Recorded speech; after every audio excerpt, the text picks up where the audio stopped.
Hi mga palangga, dito tayo ngayon sa Yanbu Central Fish Market at isasama ko kayo dito sa fish market nila. Meron ditong pusa, o ayan, nanahimik yung pusa, dinamay pa.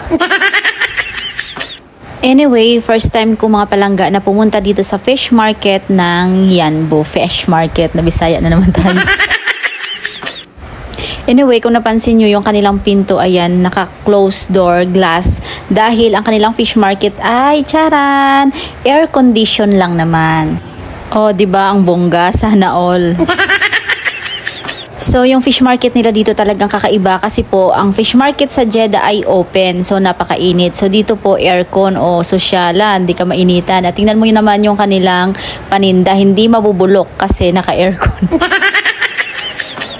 At syempre, dahil social tong kanilang fish market, charan, sosyalan din tayo. Ayan, naka-porma si madam.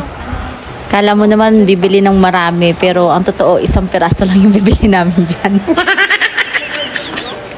So, ayan, magsisimula na tayong makipagtawaran. Alam nyo na yung ugaling Pilipino natin kahit saan. Kuripot tayo. So, ito yung isda na nabili namin. Kala nyo, di ba, napakarami. Isang piraso lang, pero, charan, malaki naman. Fry mo na, ha?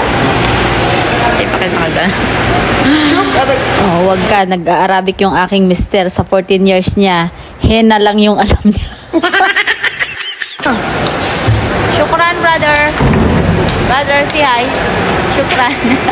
At ako naman, ayan, sa 13 years namin dito, ayan, shukran lang yung alam. Shukran at mapifulos. So, ayan lang. Tapos na tayo. Uwian na. Maraming salamat. Sa susunod ulit. Bye!